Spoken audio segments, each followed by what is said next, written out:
Kami bahagian daripada masyarakat yang mendapat tanggung jawab keterpanggilan kami sebagai perhaki untuk menerima kuasa dari Ibtu Rudiana.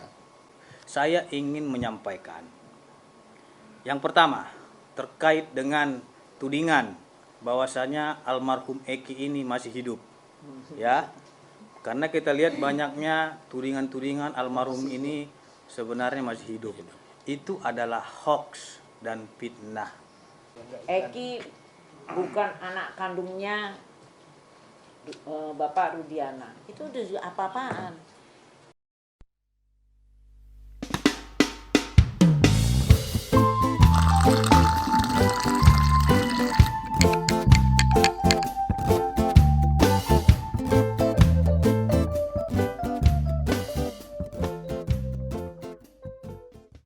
Halo teman-teman semua, kembali lagi di Kokang Ngontai. Seperti biasanya saya Koko dan Akang kita pamit undur diri sampai ketemu di langsung pamit.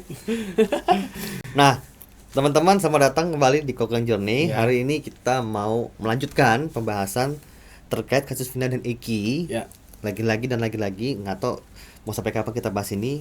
Gue juga takutnya teman-teman bosan sebenarnya. Iya. Jadi kalau teman-teman suka ada yang pengen kita bahas apa, bantu komen di bawah deh gitu loh, bantu ide. Sebenarnya sih bukan ide sih, tapi lebih ke gue pengen tahu nih teman-teman maunya serunya bahas apa gitu ya. iya, pengennya serunya bahas apa nih gitu loh. Kalau kita bahas yang lain yang tidak sesuai, Iya. ya teman-teman takutnya nggak suka gitu kan. Nah, kita lanjut ya. Ya. Gimana Kang? Nah, gini kok. Gimana? Akhirnya Perhaki itu menjadi tim kuasa hukumnya Pak Rudiana.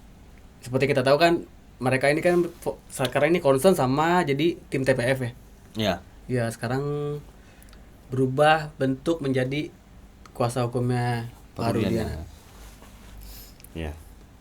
Menurut Koko nih transformasi dari TPF sampai kuasa hukum nih gimana nih? Dari TPF menjadi kuasa hukumnya Iya, Rudiana. Rudiana. Sebetulnya sih, ya emang sudah kelihatan kan Kang. Udah kebaca ya? Udah kebaca dari awal. petanya Kan. ya? Teman-teman pasti udah bisa kebaca juga. Dari TPF aja kita sudah tahu arahnya mereka tuh udah ke arah mana. Ke arah gitu sana, kan. ya, betul. Jadi pada saat perpindahan itu jadi bukan perpindahan sih kalau menurut gua sih, cuman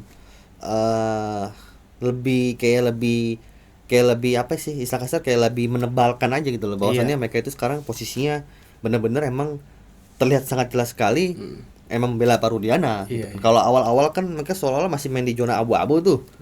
Gitu. Emang kata banget jelas gitu loh, tapi mereka kayak seolah-olah mengakuinya dengan secara bahasa yang halus atau ambigu gitu kan. Gitu loh. Sekarang secara terang-terangan gitu kan. Dan perlu kita ketahui juga kuasa hukumnya Pak Rudiana dengan kuasa hukumnya Pak Pasren itu sebetulnya masih satu circle juga. Iya. Jadi kita sama-sama tahu sudah arahnya akan kemana. Gitu loh teman-teman. Menurut gua pribadi lucu Lucu ya.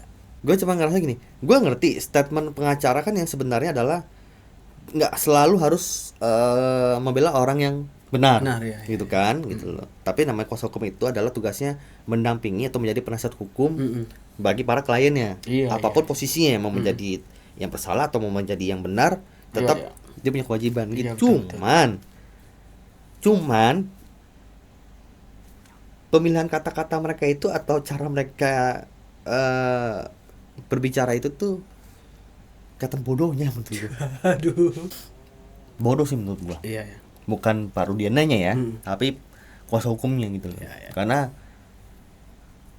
dengan banyaknya bukti-bukti, dengan banyaknya arah-arahan dan banyaknya kesaksian, gitu kan, mau yang dari masyarakat atau dari saksi-saksi internal, itu sudah menunjukkan arah yang sebenarnya. Tapi mereka memaksakan,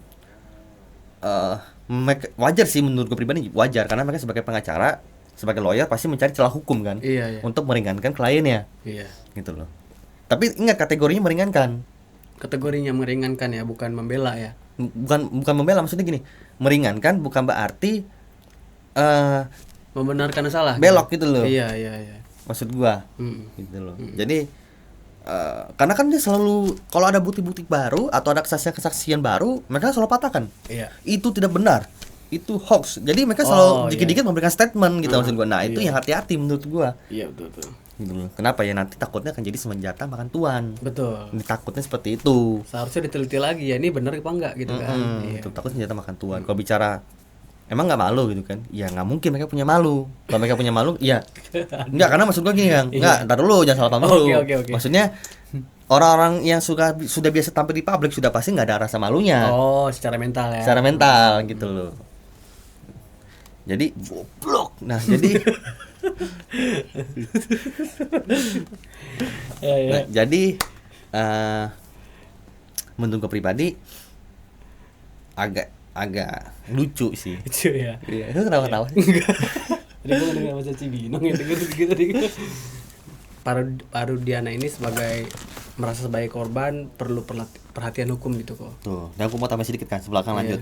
Jadi banyak beberapa netizen yang mengatakan, mana Parudiana, aku nggak pernah muncul, nggak pernah memberikan komentar apapun gitu kan. Dan ternyata statement dari kuasa hukumnya Parudiana, kalau nggak salah dari Bu Elsa ya, menyatakan bahwasannya karena statusnya Pak Rudina ini bukan rakyat biasa, jadi tidak bisa sembarangan berbicara di publik gitu loh. Cuman gue pribadi sih agak lucu lagi sih Kang kalau bahas soal itu. Karena kan Pak Rudina sendiri pada saat melapor ke kejadian kasus itu, dia melaporkan bukan sebagai kepolisian loh. Dia melaporkan sebagai rakyat biasa. Oh, sebagai sipil. Sebagai sipil. Gitu kan. Dan itu sih salah satu pembenaran sih menurut gua. Oh, dia karena dia begini jadi enggak boleh sembarang ngomong. Menurut lu gimana? Menurut gua ya betul sih, emang nggak boleh sembarangan ngomong, betul. Sebagai tokoh publik atau sebagai pejabat atau sebagai apalah. Tapi kan harusnya cek ombak dulu nih. Ombak ini kan menunggu nih, jangan sampai bergejolak gitu kan, menunggu Pak Rudiana memberikan statement. Minimal harusnya Pak Rudiana menunjukkan etikatnya. Apapun itu, meskipun ngomongannya nggak ada isinya umpamanya gitu, atau nggak ambigu atau apapun itu, setidaknya Pak Rudiana ini nongol gitu loh. Tapi kan sejak kasus itu kan tidak pernah nongol sama sekali. Tiba-tiba nongol bawa kuasa hukum. Lalu apa bedanya dengan Pasren? Iya. Betul. Sama kan? Iya. Cuma bedanya Pasren udah nongol nih muka ini, masih Kavi nih. Tuh loh. Nah, tinggal si Pak Rudiana yang sama sekali belum menampilkan muka di publik. Masih berdasarkan atau masih lewat kuasa hukumnya. Dan itu sah-sah saja. Dan itu emang boleh gitu loh kasarnya. Dan ini kok. Jadi kan jadi bahan pertanyaan orang nih ya. Kalau Bapak Rudiana ini sebagai korban atau merasa sebagai korban, kenapa nggak ada jiwa interestnya untuk menggali atau mendukung orang-orang menggali novum ini gitu? Bener. Seolah-olah dia nggak peduli gitu. Ya terserah, silakan, tadi kayaknya mau cari kebenaran silakan kayak gitu, soal kayak gitu. Iya. Akhirnya jadi malah menguatkan statement liar masyarakat ya. Iya. Jangan-jangan emang disetting nih gitu kan gitu. Karena terlihat Pak Rudiana ini menghindari atau bahasa halusnya seperti kayak nyantai banget gitu kan. Iya. Gitu loh. Terus membiarkan kalau emang itu benar kejadian, dan itu emang dibenarkan. Maksudnya dipaksa benar nih, maksudnya itu bukan maksudnya emang benar lah kejadian itu dengan ada yang terpidana itu gitu loh. Berarti kan dan itu udah ketahuan salah tangkap. Dan ada statement yang sudah liar nih di publik gitu kan. Harusnya kan kalau Pak Rudiana benar-benar emang ingin pelaku sebenarnya itu tertangkap, ya harusnya bertindak.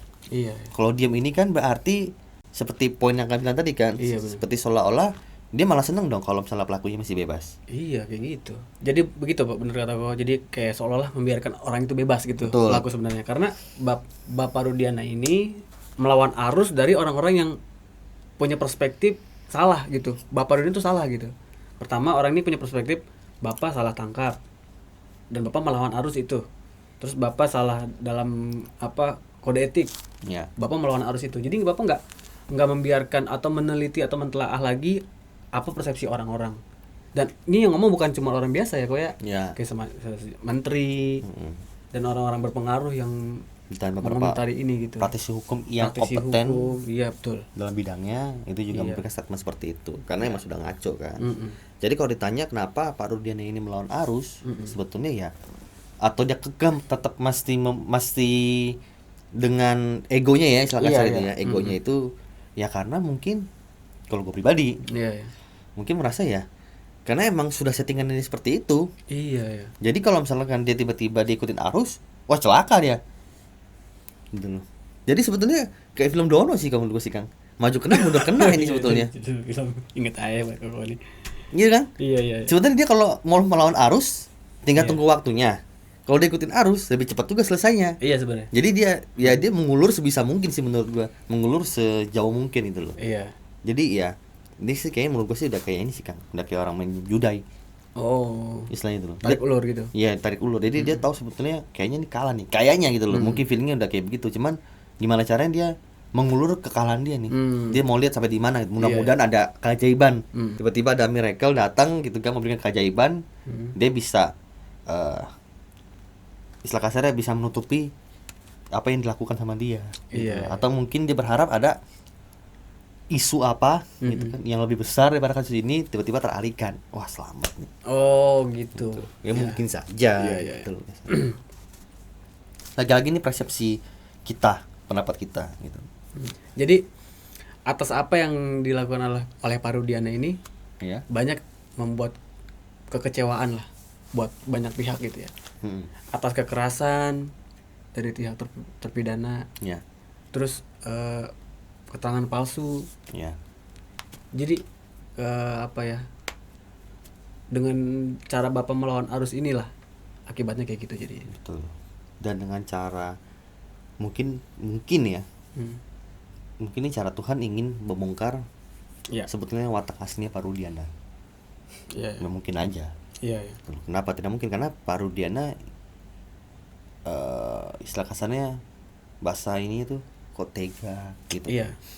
Melakukan hal ini gitu loh kepada orang-orang yang tidak bersalah, kepada rakyat kecil gitu Iya, kan. betul.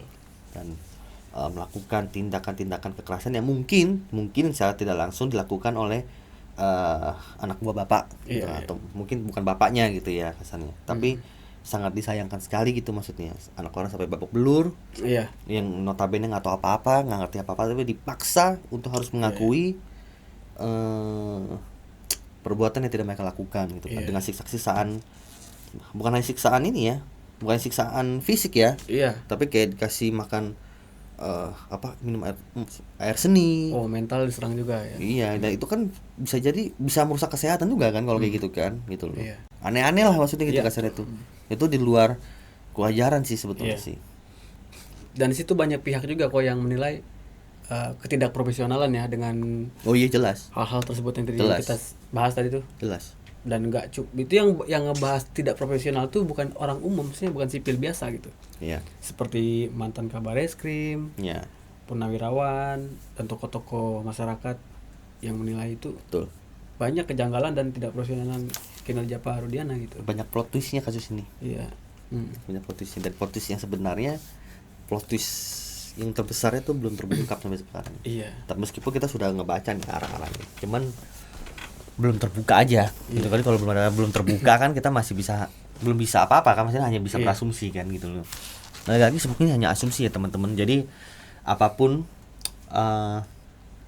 asumsi kita Iya. sah-sah saja, tapi sama sekali tidak bisa dibenarkan karena Iya. pada dasarnya adalah harus ada data valid, Iya. harus ada putusan dulu gitu kan. Dan meskipun ya ada rancu sih, karena putusannya masih bisa dibelokin gitu kan. Ya. Semoga saja nanti dengan intinya kan terpidana ini kan lagi mengajukan PK Kang. Iya, betul. Kita doakan saja para terpidana tersebut termasuk Saka Tatal ya yang melakukan PK itu menemukan hakim yang seperti Pak Eman. Iya. Iya. gitu loh, yang bijaksana, yang benar-benar terbuka pikirannya, terbuka logisnya, dan tidak diintervensi oleh pihak manapun gitu kan. Benar-benar melihat dari sisi hukumnya ini benar apa enggak gitu loh. Kalau emang ini tidak benar ya berarti gugur semua Iya. gitu loh. Dan kalau ini gugur semua berarti hakim yang waktu itu memutuskan harus diproses Proses hukum. juga. Iya. Gua berharap sekali hakim yang pada saat itu tuh maksudnya diproses hukum semua. Gitu loh. Berarti mereka masuk angin kan. Itu sudah pernah bilang berkali-kali. Termasuk lalaian jadi kan. Lalai ya. Lalai gitu loh. Hakim itu juga disumpah loh. Iya. Gitu loh. Anda seorang hakim memutuskan antara hidup dan matinya seseorang, istilah Ya, kasarnya betul, gitu loh. Ya kan? Gitu. Dan mereka harus mendapatkan seumur hidup atas putusan Anda. Iya. Dan gue masih meyakini, gue pribadi meyakini emang hakim yang 2016 itu nggak beres. Ya dong, karena kalau bicara dari kesaksian ya, kesaksian dari para saksi maupun dari para kuasa hukum yang terpidana, Iya. dikit-dikit lari ke BAP, dikit-dikit lari ke BAP. Itu saksi itu datang buat ngapain? Itu pertanyaannya gitu loh. Kalau emang mengarahkan ke BAP semua, Iya. buat apa tuh saksi dihadirkan?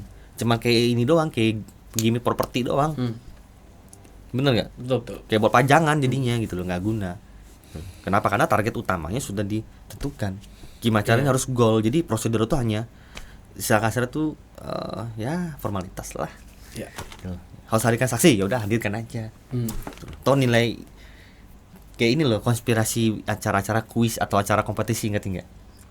Jadi tuh Kayak gimana nih? settingan tuh ya, juara 1, juara 2, juara 3 tuh sudah iya, ada. iya, betul, iya. Kayak gitu aja sebetulnya. Iya. Jadi kontestan lain itu tuh sebetulnya hanya sebagai Pendukung aja, rame-ramein aja. Pendukung acara, gitu. ya. Hasil akhir tuh sudah ditentukan. Iya. Gitu. Pernah dengar ya. Ya kan? Iya. Dan emang tuh hal yang biasa sih dalam dunia entertain gitu. Tapi ini bukan entertain. Iya. Ini hidup mati seseorang. Iya, bukan hiburan ya. Bukan hiburan ini nih gitu loh kasarnya. Siapa orang gila yang bilang ini hiburan gitu loh Iya. kasarnya. Jadi teman-teman kesimpulannya adalah sebetulnya ada apa, bagaimana, ya, dan akan menjadi apa gitu intinya Iya, gitulah ya. iya. Semoga lah pertanyaan dalam benak kita itu sebetulnya kuncinya di Parudiannya lagi-lagi ya, Iya. Parudian gitu. Jadi semoga Parudian tersebut terketuk hatinya. Iya. Kita sudah berkali-kali ngomong ini ya. Iya, Di betul. video sebelumnya kita ngomong. Kita berharap penuh dengan Parudiana yang terketuk hatinya untuk membeberkan yang sejujurnya dan bijaksana gitu ya. Karena Iya. Bapak sendiri salah satu orang instansi dalam kepolisian Iya. yang harus dijaga wibawanya, harus dijaga citra baiknya, dan kita selalu support itu. Jadi caranya bagaimana ya menurut kita Pak Rudan yang lebih tahu gitu loh kasih. Iya. Jadi tetap perjuangkan kebenaran Iya. gitu kan. Dan kejujuran itu yang terpenting sih menurut gua. Penting, bagus. Dan semoga PK-PK dari teman-teman terpidana tersebut bisa dikalbukan, ya kan, bisa berdiri pada porosnya, Iya. dan bisa berjalan lancar intinya, dan tidak ada ya itu tadi yang kita sebutin sebelum di awal ya, Iya. sebelumnya ya, hakimnya bisa bijaksana seperti Pak Eman Sulaiman gitu. Karena sepanjang sejarah yang gue tahu, Iya. yang gue tahu ya gitu loh, gue kan nggak, maksudnya nggak ikutin semua berita juga kan, tapi yang gue tahu baru kali ini gue nemu hakim yang segitu hebatnya tuh, Iya. ya Pak Hakim Eman Sulaiman doang, baru kali ini gue tuh maksudnya. Karena kenapa gue bicara hebat, bukan karena dia memutuskan hasil putusannya, bukan Iya. dia memutuskan bahwasan si Peggy ini menang, bukan Cara dia menyikapi atau mengambil keputusan itu ya. itunya, tapi Apa tuh? lebih ke dia berani Oh, iya. gitu loh, karena dia tahu dia berhadapan dengan siapa kan. Mm-mm. Lawannya siapa nih, lawan terpidana ini lawannya dengan siapa. Iya, betul, Kan kita betul. harus tahu dulu itu. Iya, iya. Dan dia berada di tengah-tengah dan dia berani ngambil posisi yang benar. Oh, berarti ini termasuk medan yang berat ya untuk hakim. Betul lah, nggak mudah loh, karena Iya. itu kan yang datang itu kan para saksi ahli kan dari penyidik semua juga, Iya. ya kan, gitu loh. Para instansi semua. Lawannya instansi lagi soalnya. Iya, itu kesannya. Dan Iya. Pak Hakim emang tuh hebatnya, dia bisa mengambil posisi yang benar dan bisa mengambil sikap yang benar dan berani, gitu loh. Itu yang gue salut, Oke. Sama Gitu. aku juga salut. ya kan. Salut. Dan dia juga berarti dia ini kan, dia juga salah satu orang yang punya pendirian dan punya prinsip, Iya. sesuai dengan statement dia di awal. Iya. Semoga saja nanti perjalanan ini tidak ada namanya intervensi atau gangguan dari luar lah intinya gitu kan. Sebelumnya ingat nggak? Iya. Ya pas mau sidang nggak jadi tuh, Iya. kan mau tunda besoknya. Oh, yang pihak keduanya nggak datang ya? Ya kan ditunda lagi minggu depan kan. Iya, iya. Kan dia kan ngomong tuh, sempat ngomong gitu loh. Semoga ya intinya itulah bahasanya. Dan dia nyata bener-bener prinsipnya kuat. Iya. Gitu. Dan kita juga curiga sih sebenarnya dari cara dia ngomong hal kecil pada saat masa-masa pra peradilan tuh udah ada indikasinya sih Kayak sebetulnya. gimana tuh? Yang kayak dia pas ngomong bagian apa gitu, gua agak lupa sih, tapi intinya pas itu para yang hadir di pra peradilan tuh yang di belakang itu kan pada ketawa tuh. Oh, oke. Ya kan, tepuk tangan tuh. Itu kan si hakim juga sempat ngomong, si Pak Eman tuh, jangan gaduh, jangan berisik gitu loh. Saya juga pengen tepuk tangan tapi nggak bisa gitu. Ingat gak ini ngomong itu? Oh, iya. Ya, ingat gak? Iya, Apa iya. ketawa apa tepuk tangan gitu loh kasar Iya. itu. Jangan ngomong gitu kan, saya juga pengen itu juga tapi nggak bisa intinya gitu kan, gitu. Karena nggak boleh kan prosedurnya. Iya. Dan itu dari situ aja udah tanda-tanda sebetulnya kalau menurut gue pribadi. Iya, betul. Udah kelihatan banget jelas gitu loh. Gitu loh. Dan gue yakin para penyidik di saat itu juga udah mencium baunya sebetulnya. Iya. Gitu. Kayaknya ini bakal jong nih istilah kasarnya mereka nih. Gitu. Karena emang gak ada yang kuat saksi ahlinya. Iya. Yang diomongin teori buku. Yang kita hadapi ini lapangan. Betul. Bener nggak? Lapangan gitu loh. Jadi bukan teori buku gitu loh. Lapangan itu sistemnya dinamis. Jadi nggak bisa ditebak juga gitu Iya, kan. iya. Nggak bisa. Karena lapangan itu terlalu inilah istilah kasih dinamika itu terlalu banyak tuh di lapangan tuh. Dan nggak bisa disamakan dengan teori buku. Apalagi saksi ahlinya ngomongnya nggak blunder sendiri. Iya ya. Ini ngomongnya itu lagi. Sampai ada yang nggak bisa jawab sama pertanyaan ini Dari kuasa hukumnya Iya. kan? Iya. pemohon. Jadi ya gitulah ngaconya. Iya. Ya, semoga saja PK-nya berlanjut Oke. dan semoga dikabulkan. Kita juga berharap orang Amin. tidak bersalah segera dibebaskan. Amin. Dan orang-orang yang terlibat saat memutuskan dia bersalah atau mereka yang bersalah tersebut harus diproses hukum. Ya. Ya. Termasuk orang-orang hakimnya, jaksanya, segala macam itu. Ya, ya. Yang saat itu memutuskan gitu loh. Gitu ya teman-teman ya. Jadi seperti biasanya lagi-lagi akan mau memberikan acuan atau memberikan hafalan. Apalagi nih. Waduh. Enggak bercanda. Oke teman-teman semua, seperti biasanya bagi teman-teman yang suka dengan konten kita, jangan lupa di apa Kang? Like, comment, subscribe, and share. Nah, saya Koko dan Akang. kita pamit undur diri sampai ketemu di konten-konten kita selanjutnya. Bye bye.